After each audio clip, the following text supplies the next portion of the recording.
High students welcome to my YouTube channel M Das maths tuition. आजकेर class 7 third यूनिटेर गणितेर प्रश्न विचित्रा थेके एकटा भालो स्कूलेर प्रश्न उत्तर सह आलोचना करे दिচ্ছি बंधुरा। मन दिए देखते थाको बंधुरा। प्रथम जेटा आछे प्रथम जे अंकटा आछे एकटी त्रिभुजेर कतगुली उच्चता पाওয়া যাবে ना त्रिभुजेर तीनटी उच्चता पाওয়া যাবে। तो बंधुरा যারা আমার यूट्यूब चैनलটি দেখছো সকলকে ধন্যবাদ। আর যারা আমার চ্যানেলে নতুন প্রিয় ছাত্রছাত্রী প্লিজ তোমরা আমার চ্যানেলটিকে সাবস্ক্রাইব করে এবং শেয়ার করে একটু সাপোর্ট করো বন্ধুরা। তোমাদের জন্য লাগাতার এইভাবে পরিশ্রম করে ভিডিও দিতে থাকছি, তাই তোমাদের কাছ থেকে শুধু এইটুকু সহযোগিতা ভালোবাসা আশা করছি যে তোমরা আমার চ্যানেলটিকে সাবস্ক্রাইব এবং শেয়ার করে পাশে থাকবে এবং লাইক ও কমেন্ট দেবে।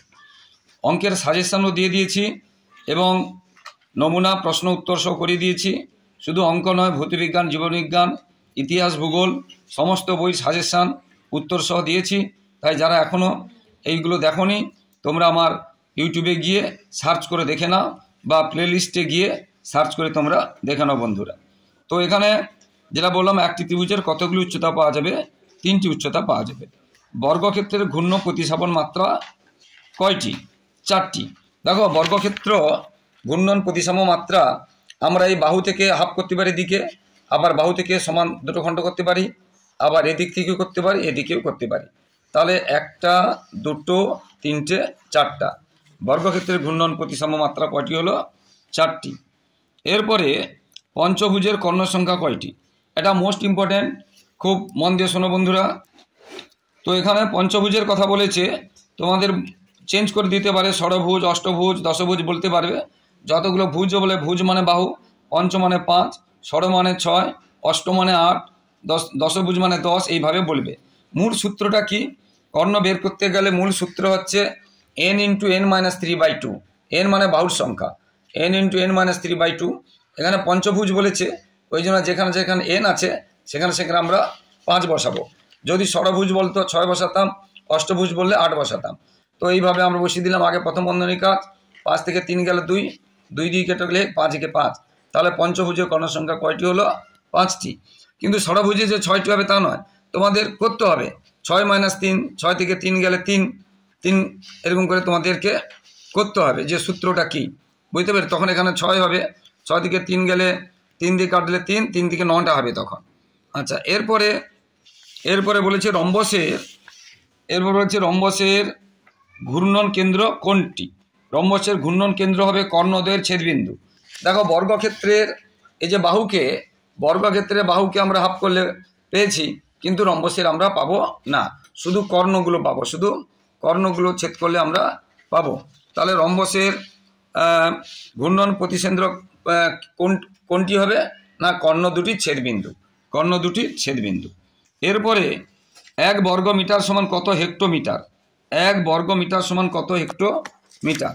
এটাতে দেখো, যেহেতু মিটার, প্রথমে আমরা কি করব, কিলোমিটার, হেক্টোমিটার, ডেকামিটার আমরা লিখে নেব। Kilometre, hectometre, decametre, metre, decimetre লিখে নেব।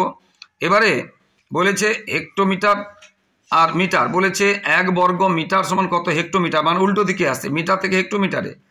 হেক্টোমিটার, ডেকামিটার, মিটার বা মিটার, ডেকামিটার, হেক্টোমিটার কতগুলো ঘর আছে? এক লিখে দুটো শূন্য, মানে এই দেখো, এই একটা গ্যাপ, এই একটা গ্যাপ। তাহলে এদিকে যাচ্ছি, মানে ভাগ করতে হবে। তাহলে মিটার থেকে হেক্টোমিটারে গেলে 100 দিয়ে ভাগ করতে হবে। আর বর্গ থাকার জন্য, মানে 100 মানে দুটো শূন্য, তাহলে 4টা শূন্য দিয়ে ভাগ করতে হবে। বর্গ থাকলে 100 বর্গ কত, মানে আরও 2টা শূন্য বেড়ে যাবে, অর্থাৎ 1000 দিয়ে ভাগ করতে হবে। তাহলে 1 মিটারকে 1000 দিয়ে ভাগ করতে হবে, অর্থাৎ 4টার পরে দশমিক হবে। এখানে 1 আছে, তারপরে 3টে শূন্য দিয়ে দশমিক হবে। তাহলে এত বর্গ হেক্টোমিটার। তাহলে 1 বর্গ মিটার সমান কত হলো? না, 0.001 বর্গ হেক্টোমিটার। এরপরে সমাধানটা এটা কঠিন আছে, মোস্ট ইম্পর্টেন্ট আছে। এই সমাধানটা x এর মান বের করতে হবে। আমরা এটা বিভিন্নভাবে করতে পারি। এটা 16 আর 8-এর লসাগু সুবিধা হবে, আমরা 8টাকে এদিকে নিয়ে এসে করতে পারি, 7টাকে ওদিকে নিয়ে যাব, তখন চিহ্ন চেঞ্জ হবে, হেডলাইনের চিহ্ন চেঞ্জ হবে, এই প্লাসটা মাইনাস হবে, এটা চেঞ্জ হবে না, আর এটা চেঞ্জ হবে না, সামনের মূল চিহ্নটা চেঞ্জ হবে। আবার আমরা এই দুটো লসাগু করে, এই দুটো লসাগু করে করতে পারি। আমি এখানে এইভাবে করিয়েছি। তাহলে 16 আর 7-এ লসাগু করলে 112 হবে, আর 112কে 16 দিয়ে ভাগ করলে 7 দিয়ে এটাকে গুণ, আবার 112কে 7 দিয়ে ভাগ করলে 16 দিয়ে এটাকে গুণ।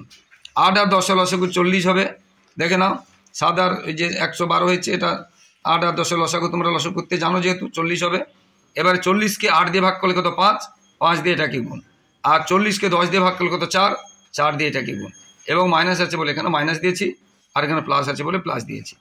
এবারে 7 দিয়ে এটাকে গুণ করব, 7 দিয়ে এটাকে গুণ করব, হ্যাঁ, আর এটাকে 16 দিয়ে গুণ করব, আর এটাকে 5 দিয়ে গুণ করবো, এটাকে 4 দিয়ে গুণ করব। এবারে তোমরা দেখো মাইনাসে মাইনাসে কী হয় গুণ করার সময় খেয়াল রাখবে, মাইনাসে মাইনাসে গুণ করার সময় খেয়াল রাখবে এখানে ভুল হয়ে যায়, মাইনাসে মাইনাসে প্লাস হবে এই অংশটা খেয়াল রাখবে। আর 3 4 12, 12 হবে এটা। এবার এক্সের সঙ্গে এক্সের কাজ, 5x আর 12x যোগ করলে 17x, 21x আর 32x যোগ করলে 53x, আর এখানে দেখো -48 আর +7, প্লাসে মাইনাসে মাইনাস, যে বড় তার চিহ্ন দিলাম, মাইনাস মানে বিয়োগ হবে। এখানে 15 আর 4, প্লাসে মাইনাসে মাইনাস মানে বিয়োগ হবে, আর যে বড় তার চিহ্ন হবে। এবারে আমরা নিচে নিচেও কেটে দিতে পারি, 112 আর 40 আমরা কেটে দিতে পারি, ছোট করলাম, 5 দিয়ে কেটে দিলাম, এটাও না 8 দিয়ে কাটলাম, 8 দিয়ে কাটলাম, এটাও 8 দিয়ে কাটলাম। এবার এটাকে এটা দিয়ে গুণ, এটাকে এটা দিয়ে গুণ করলাম, এই 5 দিয়ে 53 এবং 41কে গুণ, 14 দিয়ে 17 এবং 11কে গুণ করলাম, এক্সট্রা এদিকে আনলাম, সংখ্যাটা ওদিকে নিয়ে গেলাম, এক্সট্রা এদিক থেকে ওদিকে গেলে চিহ্ন চেঞ্জ হবে, আর কিছু না। এবারে প্লাসে মাইনাসে মাইনাস, যে বড় তার চিহ্ন হবে, প্লাসে প্লাসে প্লাস। এবারে এত এক্স সমান এত, এক্স সমান কত, ভাগ করলে এটা একটা পূর্ণ সংখ্যায় বেরোচ্ছে না, একটা হচ্ছে ভগ্নাংশে বেরোচ্ছে। পুরো অঙ্কটা দেখানো বন্ধুরা, দরকার হয় স্ক্রিনশট নিয়ে নাও, মোস্ট ইম্পর্টেন্ট অঙ্ক, ভীষণ ইম্পর্টেন্ট অঙ্ক আছে, তোমরা এটা অবশ্যই করবে। এরপরে বলেছে উৎপাদকে বিশ্লেষণ করতে বলেছে। অঙ্কটা কি ছিল, a² - b² into c² - d² plus 4abcd উৎপাদকে বিশ্লেষণ করতে বলেছে। তো আমরা প্রথমে a² দিয়ে c² এবং d² গুণ করলাম, এটা হলো, -b² দিয়ে c² এবং d² গুণ করলাম, এটা হলো। শুধু খেয়াল রাখবে মাইনাস দিয়ে যখন গুণ করছে মাইনাসে মাইনাসে প্লাস হবে। আর 4abcdকে আমরা ভেঙে নিলাম, 2abcd আর 2abcd ভেঙে নিলাম। এবার দেখো a² c² প্লাস, আর b² d² প্লাস, আর এটা মাইনাস, এই তিনটে দিয়ে একটা সূত্র হবে, আর a² d² মাইনাস, আর b² c² মাইনাস, আর এইটা দিয়ে একটা সূত্র হবে। সেগুলোকে আমরা সাজিয়ে নিলাম, তাহলে এটা আর এটা দিয়ে একটা সূত্র হবে, সাজিয়ে নিয়েছি, আর এটা দিয়ে একটা সূত্র হবে, সাজিয়ে নিয়েছি।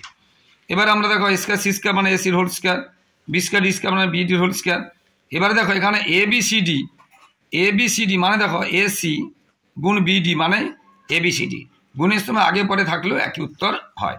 আর এখানে দেখতে পাচ্ছি স্কোয়ারের কাছে মাইনাস আছে, স্কোয়ারের কাছে মাইনাস থাকে না, সেই জন্য মাইনাস কমন নিয়ে এগুলোকে ব্র্যাকেটের মধ্যে ঢুকিয়ে দিলে সবগুলো চিহ্ন চেঞ্জ হয়ে গেছে। দেখো এটা প্লাস হয়ে গেছে, এটাও প্লাস হয়ে গেছে। এটা আবার দেখো a² + 2ab + b² মানে a + b হোল স্কয়ারের সূত্র, ঠিক আছে। এবার এটা a² - b², এ পুরোটা a পুরোটা b, a² - b² সূত্র কি, এটা একটা যোগ একবার, এটা একটা বিয়োগ একবার, সেটাই করেছি, এটা একটা যোগ একবার, এটা একটা বিয়োগ একবার। খেয়াল রাখবে বিয়োগের সময় চিহ্নটা চেঞ্জ হবে, দেখো এখানে চিহ্নটা চেঞ্জ হয়েছে, এটা খেয়াল রাখতে হবে।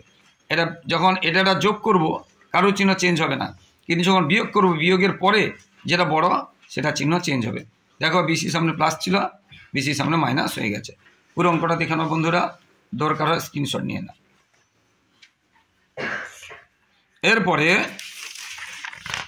এরপরে ভীষণ ভালো প্রশ্ন আছে, তাই মন দিয়ে দেখতে থাকো বন্ধুরা। এর পরের উৎপাদকটা আছে, তাহলে এই উৎপাদকটা আমরা করে দিলাম। এরপরে আছে x⁸ plus x⁴ y⁴ plus y⁸ উৎপাদক, বুঝতে পেরেছো। এখানে 8 দিয়ে দিয়েছে, কিন্তু 4 দিয়ে এটা বেশি ইম্পর্টেন্ট আছে, x⁴ তখন এখানে স্কোয়ার হবে, আর এখানে 4 হবে, সেটা বেশি ইম্পর্টেন্ট। যাই হোক, এটা যেহেতু দিয়েছে এটা করে দিচ্ছি, এটাও ইম্পর্টেন্ট আছে। তো 8 থাকলে আমরা কি করতে পারি, 4² এটাকে 4²। এবার সূত্রে যাব বলে আমরা দেখো এতে কত আছে, এই ব্র্যাকেটের ভিতরে যেটা থাকবে সেটা a, এই ব্র্যাকেটের ভিতরে যে থাকবে যেটা b।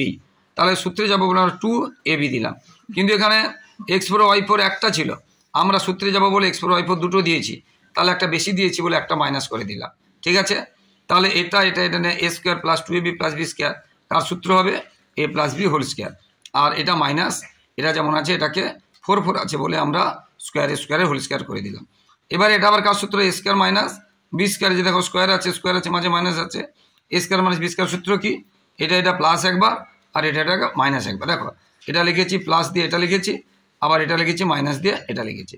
আবার প্লাসে থাকলে এটা ভেঙে যাবে, এটা আবার 4কে আমরা স্কোয়ার করলাম, এটাও y4কে আমরা স্কোয়ার করলাম, আর এখানে এখন রেখে দিলাম, পরের লাইনে আমরা ভাঙছি, এটাকে যেমন করে দিলাম।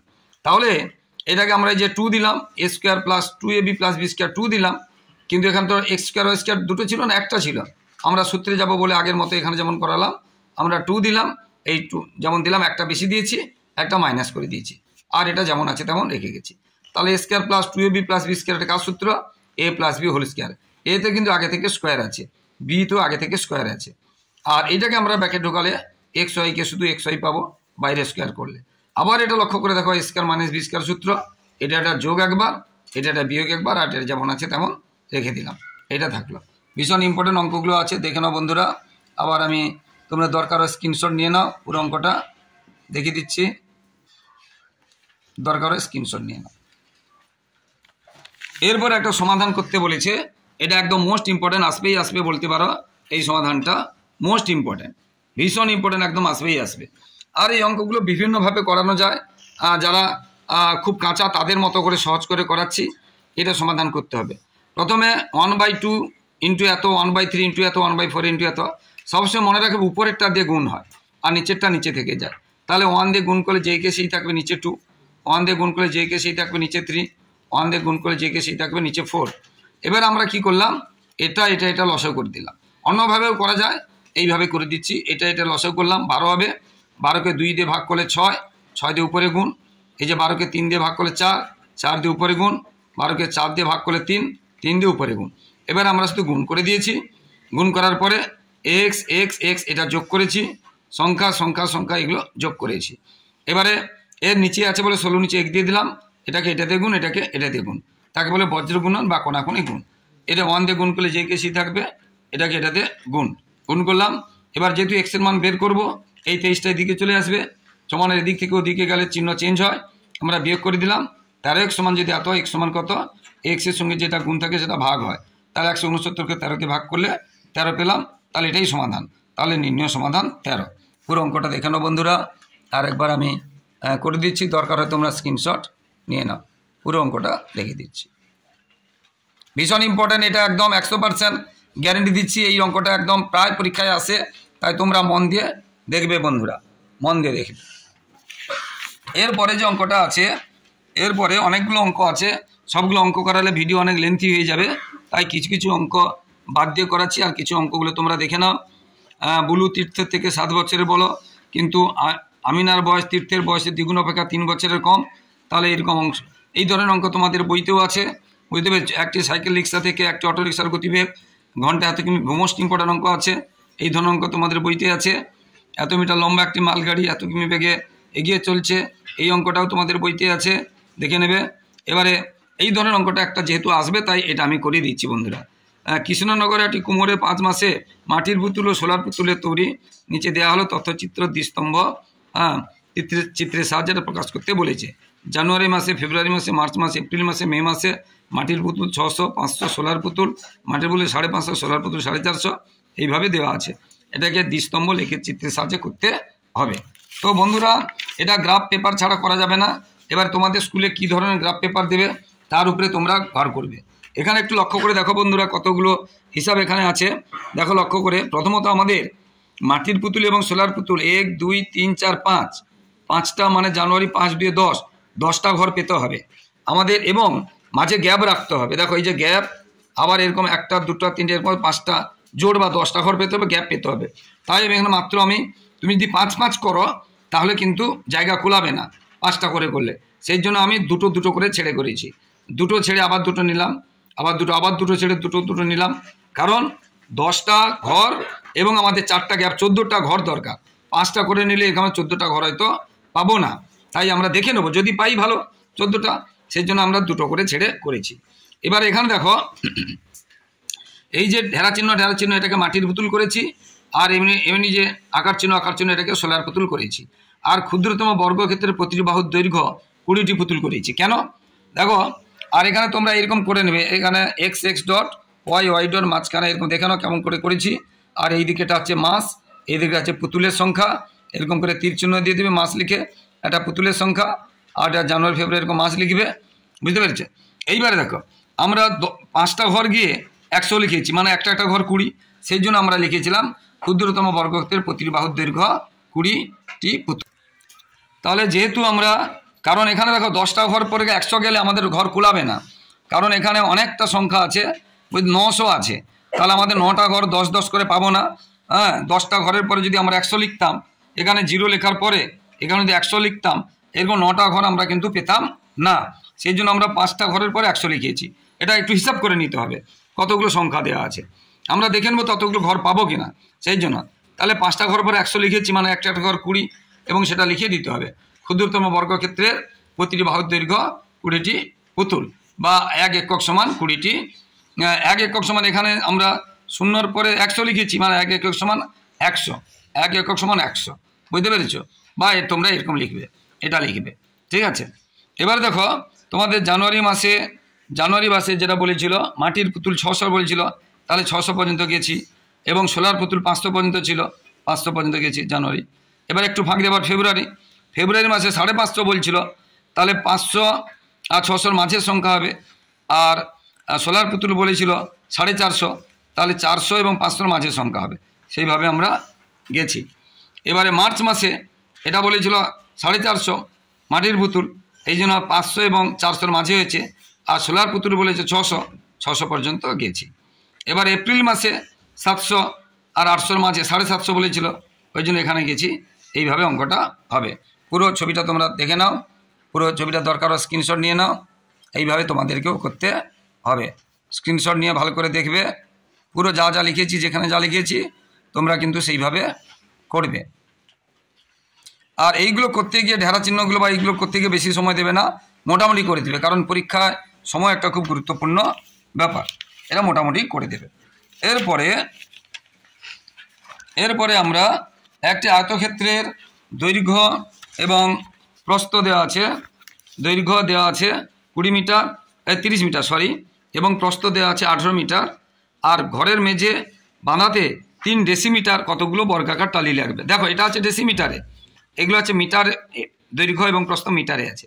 তাহলে যেহেতু এটা ডেসিমিটারে আছে টালির দৈর্ঘ্য, সেই জন্য দৈর্ঘ্য প্রস্থকে আমরা মিটারকে ডেসিমিটারে করে যাব, এর ক্ষেত্রফল বের করে ভাগ করব। তাহলে দেখো প্রথমে যেটা হল ঘরের যে দৈর্ঘ্য মিটার ছিল তাকে ডেসিমিটার করেছি, মিটারের পরে ডেসিমিটার, এই জন্য 300 হয়েছে, 30 মিটার সমান, আর 18 মিটার সমান 180 ডেসিমিটার। এবার ক্ষেত্রফল কী হয়? দৈর্ঘ্য গুণ প্রস্থ। আয়তক্ষেত্রের ক্ষেত্রফল কী হয়? দৈর্ঘ্য গুণ প্রস্থ, 300 গুণ 180 বর্গ ডেসিমিটার, এটা গুণ করলাম, 8 3 54, এটা 2 শূন্য 1 শূন্য 3টে বর্গ ডেসিমিটার। আর প্রতিটি টালির দৈর্ঘ্য বর্গাকার বলেছিল, তার বাহুর দৈর্ঘ্য 3 ডেসিমিটার ছিল। বর্গতে ক্ষেত্রফল কি না বাহু গুণ বাহু, তাহলে 3 গুণ 3 9 বর্গ ডেসিমিটার। তাহলে পুরো যে জায়গাটা তার ক্ষেত্রফল কত? 54,000 বর্গ ডেসিমিটার। আর একটা টালির ক্ষেত্রফল কত? শুধু 9 বর্গ ডেসিমিটার। তাহলে কতগুলো টালি লাগবে? পুরো ক্ষেত্রফলকে টালি ক্ষেত্রফল দিয়ে ভাগ করব, তাহলে 6000টি টালি লাগবে। দেখে নাও বন্ধুরা পুরো অঙ্কটা। তাহলে যেহেতু এটা ডেসিমিটারে আছে, তাহলে দৈর্ঘ্য এবং প্রস্থকে আমরা কি করে নিয়েছি? ডেসিমিটারে বের করে নিয়েছি। এর ক্ষেত্রফল বের করে এর ক্ষেত্রফল দিয়ে ভাগ করেছি। এটা ইম্পর্টেন্ট অঙ্ক। এরপরে এটাও ভীষণ ইম্পর্টেন্ট অঙ্ক আছে। এরপরে যে অঙ্কটা আছে এটা যে একটি আয়তাকার জমির দৈর্ঘ্য আছে 36 মিটার এবং প্রস্থ আছে 24 মিটার। আয়তাকার জমি দৈর্ঘ্য প্রস্থ দেওয়া আছে, হ্যাঁ, এবং বাইরে 2 মিটার চওড়া একটি রাস্তা আছে। তাহলে রাস্তা বাদে জমির ক্ষেত্রফল কত আর রাস্তার ক্ষেত্রফল কত? তাহলে আয়তাকার জমির দৈর্ঘ্য আছে 36 মিটার, প্রস্থ আছে 24 মিটার, এবং বাইরে 2 মিটার চওড়া একটি রাস্তা আছে। রাস্তা বাদে জমির ক্ষেত্রফল কত আর রাস্তার ক্ষেত্রফল কত? আবার এটা তোমাদের পরীক্ষার ভিতরেও আসতে পারে, রাস্তাটা ভিতরেও আসতে পারে, সেটা বুঝে সুঝে করতে হবে। তো প্রথমে এটা ধরলাম দৈর্ঘ্য, যদিও ছবিটা ঠিক হয়নি, বর্গক্ষেত্রের মতো হয়ে গেছে, তোমরা এটা আর একটু লম্বা করবে, বুঝতে পেরেছো? ধরলাম এটা দৈর্ঘ্য, এটা প্রস্থ, এটা দৈর্ঘ্য, এটা প্রস্থ, এটা 36, এটা 24, এটা 36, এটা 24। বাইরে একটা 2 মিটার চওড়া রাস্তা আছে, তোমরা এরকম ছবি করে নেবে। তাহলে এখান থেকে এটা 2, এখান থেকে এটা 2, এখান থেকে এটা 2, এখান থেকে এটা 2, এখান থেকে এটা 2, এখান থেকে 2, এখান থেকে 2, এখান থেকে 2। তাহলে দেখো এটা যদি 36 হয়, এখানে 2 বেড়েছে, এখানে 2 বেড়েছে, তাহলে এখান থেকে এটা কত হবে? 40। আবার বলছি, দেখো আমি পেনটা যেখানে বসাচ্ছি, এইখান থেকে এটা কত? 36, আর এখান থেকে এটা কত? 2, আর এখান থেকে 2, তাহলে 36 সঙ্গে এদিকে 2 আর এদিকে 2 বেড়েছে, তাহলে 4 বেড়েছে, 36 4 40। এটাও সেরকম, এখান থেকে কত? 24, এদিকে 2 এদিকে 2, তাহলে 24-এর সঙ্গে এদিকে 2 বেড়েছে, এদিকে 2 বেড়েছে, 4 বেড়েছে 28। তাহলে রাস্তা বাদের দৈর্ঘ্য 36, প্রস্থ 24, কিন্তু রাস্তা সহ দৈর্ঘ্য হয়ে গেল 40 আর প্রস্থ হয়ে গেল 28। ওই কথাগুলো আমরা লিখব। তাহলে রাস্তা বাদের দৈর্ঘ্য কত হলো 36, প্রস্থ কত 24, ক্ষেত্রফল কী হবে দৈর্ঘ্য গুণ প্রস্থ, 36 24 গুণ করলাম 864 বর্গমিটার। এটার উত্তর বইতে বলেছিল রাস্তা বাদের ক্ষেত্রফল কত। তাহলে রাস্তা বাদের ক্ষেত্রফল কত হলো 864 বর্গমিটার। এবারে রাস্তা সহ দৈর্ঘ্য কত আমরা পেয়েছি, একটু বলেছিলাম যে 2 2 করে যোগ করব বাইরে হলে, আর ভিতর হলে 2 2 বিয়োগ করতাম, তখন 4 বিয়োগ হয়েছে তো ভিতরে হলে, পরে বলছি। এবারে প্রস্থ কত 2 2 4 যোগ করব, ভিতরে হলে 4 বিয়োগ হয়ে যেত, পরে বলছি। এবারে ক্ষেত্রফল কত, রাস্তা সহ দৈর্ঘ্য কত 40, প্রস্থ কত 28, রাস্তা সহ ক্ষেত্রফল কত গুণ করলাম এত। তাহলে রাস্তা সহ ক্ষেত্রফল এত, রাস্তা বাদে ক্ষেত্রফল কত এত, তাহলে রাস্তার ক্ষেত্রফল কত না, এটা থেকে এটা বিয়োগ করে দিতে হবে। তাহলে রাস্তার ক্ষেত্রফল দেখো, এই পুরোটার ক্ষেত্রফল থেকে এই অংশটার ক্ষেত্রফল যদি বাদ দিয়ে দিই, তাহলে পুরো এই রাস্তার ক্ষেত্রফলটা পড়ে থাকবে। তাহলে পুরো ক্ষেত্রফল থেকে এই অংশটা বাদ দিলে আমরা রাস্তার ক্ষেত্রফলটা পেয়ে যাব। পুরো অঙ্কটা দেখে নাও বন্ধুরা, ভীষণ ইম্পর্টেন্ট আছে। তবে এখানে একটা কথা বলে রাখি, এটা রাস্তা যদি ভিতর হতো তখন কি হতো, তখন এটা এই 2 2 কী হতো বিয়োগ হতো, তখন এটা 32 হতো, আর এটা 20 হতো, তখন গুণ করতাম, তখন এইটা থেকে এটা বিয়োগ করতাম, তখন এইটা থেকে এটা বিয়োগ করতাম, বুঝতে পেরেছো? আর এইটা হতো তখন এইটা যেটা হতো রাস্তা বাদে, আর এইটা হতো তখন রাস্তা সহ। ভীষণ ইম্পর্টেন্ট অঙ্ক, ভীষণ ইম্পর্টেন্ট অঙ্ক বন্ধুরা, মন দিয়ে অবশ্যই করবে। এরপরে যে অঙ্কটা আছে দেখো, এরপর অঙ্কটা আছে তোমার ব্যাগে, অনেক অঙ্ক আছে, সব অঙ্ক করাচ্ছি না, যেমন এই ট্রেনের অঙ্কটা করালাম না, তোমরা দেখে নেবে, ভীষণ ইম্পর্টেন্ট অঙ্ক এটা, কিন্তু একদম ভীষণ ইম্পর্টেন্ট ট্রেনের অঙ্কটা, হ্যাঁ ভীষণ ইম্পর্টেন্ট, একদম আসবেই আসবে, 100% গ্যারেন্টি দিয়ে বলতে পারছি। এই ট্রেনের অঙ্কটা বা ঈদ আগের যে অঙ্কটা, হ্যাঁ ভীষণ ইম্পর্টেন্ট, কিন্তু একদম আসবেই আসবে। এই 3টে অঙ্কই মোস্ট ইম্পর্টেন্ট আছে, এই 4টা অঙ্ক 1 2 3 4 মোস্ট ইম্পর্টেন্ট অঙ্ক এগুলো। আচ্ছা, এবারে যেটা আছে তোমার ব্যাগে 5 টাকা ও 10 টাকার মুদ্রা মোট 20টি আছে, আর তার মূল্য আছে 145 টাকা, তাহলে কোন মুদ্রা কয়টি আছে? দেখো ধরলাম 5 টাকার মুদ্রা, আমি 20টির মধ্যে ধরো 5 টাকার মুদ্রা 8টি, তাহলে 10 টাকার মুদ্রা কত হবে, 20 থেকে 8টা বাদ দিলে 12টা, ঠিক আছে। তাহলে আমি 5 টাকার মুদ্রা যদি এক্সটি ধরি, তাহলে 10 টাকার মুদ্রা কত হবে না, 20 থেকে এক্স বাদ দেবো। এবারে যেমন 20 থেকে 8 বাদ দিয়ে দিয়েছিলাম, 12 হয়েছিল, কিন্তু 20 থেকে 8 বাদ দেওয়া যায়, কিন্তু 20 থেকে এক্স বিয়োগ করা যায় না, 20 থেকে এক্স বিয়োগ করা যায় না। তাহলে কি বললাম, 20 থেকে এক্স বিয়োগ করা যায় না, তাই 20 বিয়োগ এক্স থেকে যাবে। এবারে দেখো 5 টাকার মুদ্রা বা 5 টাকার নোটও যদি হয়, 5 টাকার মুদ্রা যদি 3টি হয়, মূল্য কত হবে 5 গুণ 3 15 টাকা। 5 টাকার মুদ্রা যদি 4টি হয় কত হবে 5 গুণ 4 20 টাকা। 10 টাকার মুদ্রা যদি 3টি হয় কত হবে 10 গুণ 3 30 টাকা, এইভাবে। তাহলে এবার অঙ্কটা দেখো বন্ধুরা, তাহলে ধরিলাম 5 টাকার মুদ্রা এক্সটি, আর 10 টাকার মুদ্রা কত হবে, মোট মুদ্রা তো 20টি, তার মধ্যে 8টা যদি 5 টাকা হতো, তাহলে 20 বিয়োগ 8, 10 টাকা হতো 12টি, তো এখানে 8 না হয় এক্স ধরেছি, তাহলে 20 বিয়োগ এক্স 10 টাকার মুদ্রা। এবার 5 টাকার মুদ্রা এক্সটি যদি 5টি থাকতো, মুদ্রা মূল্য কত হতো 5 গুণ, যদি 4টি থাকতো, 4টি যদি থাকতো, তার মূল্য কত 4 গুণ 5 20 টাকা হতো, তাহলে এক্সটি আছে, তার মূল্য কত হবে না এক্স গুণ 5 5 এক্স টাকা। 10 টাকার মুদ্রা যদি 12টি হতো, মূল্য কত হতো 10 গুণ 12 120 টাকা, কিন্তু এখানে কত আছে 20 বিয়োগ এক্সটি, তাহলে 20 বিয়োগ এক্সটির মূল্য কত হবে না 10 গুণ 20 বিয়োগ এক্স, এটা গুণ চিহ্ন হয়ে থেকে যাবে। আবার মোট টাকা কিন্তু বইতে বলেছে 145 টাকা, তাহলে এই দুটো যোগ করলে 5 টাকা এবং 10 টাকা মোট যোগ করলে হবে 145 টাকা। প্রশ্নে বলা ছিল মোট হবে 145 টাকা। তাহলে আমরা শর্তানুযায়ী সমীকরণে আমরা কী পাবো, 5 টাকার যে মূল্য এবং 10 টাকার যে মূল্য যোগ করলে 145 টাকা। এবারে 10 দিয়ে গুণ করছি, প্লাসে মাইনাসে মাইনাস। এবারে লক্ষ্য করে দেখো, এটা যে বড়তার চিহ্ন দিলাম এটা প্লাস, এটা মাইনাস, 10 বড়তার চিহ্ন দিলাম, প্লাসে মাইনাসে বিয়োগ হবে, ওই জন্য 10 থেকে 5 চলে গেছে, আর এই 200 এদিকে চলে গেছে, সমানের এদিক থেকে ওদিকে গেলে বিয়োগ হয়, এই জন্য 200টা বিয়োগ হয়েছে, হলো। এবারে 145 আর 200 যে বড়তার চিহ্ন দিলাম, একটা প্লাস একটা মাইনাস থাকলে বিয়োগ হবে। এবার এর মাইনাস এটা মাইনাস তুলে গেল, উঠে গেল। এবারে 5x সমান 55, এক্স সমান কত 5 দিয়ে ভাগ করলাম, এই গুণটা এদিকে গেলে ভাগ 11, অর্থাৎ 5 টাকার মুদ্রা 11টি। 5 টাকার মুদ্রা যদি 11টি হয়, তাহলে 10 টাকার মুদ্রা কত হবে, 20 থেকে 11 বাদ দেবো 9টি। এই যে উত্তর চেয়েছিল 5 টাকার মুদ্রা কয়টি আর 10 টাকার মুদ্রা কয়টি।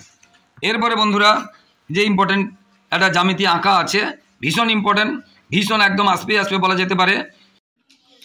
এখানে 4-এর এতে একটি চতুর্ভুজ ABCD অঙ্কন করতে বলেছে, যার AB বাহু 5.2 সেমি, BC বাহু 6 সেমি, CD বাহু 4.4 সেমি, AD বাহু 7 সেমি এবং AC 10 সেমি।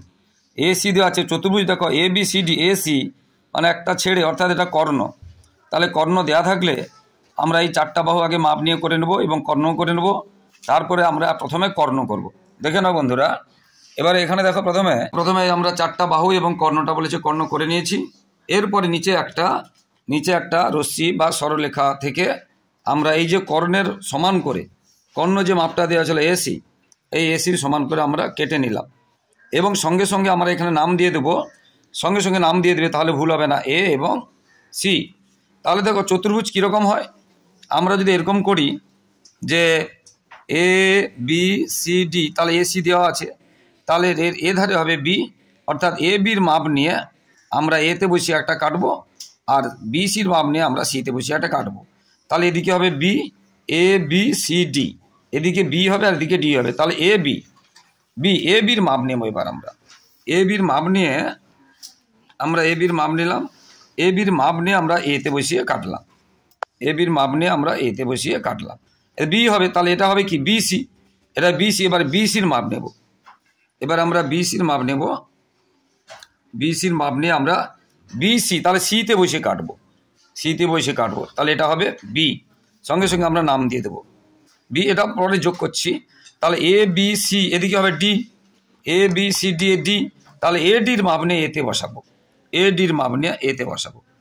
এই যে ADর মাপ নিলাম, ADর মাপ নিয়ে এতে বসাবো, বসে একটা চাপ আঁকলাম।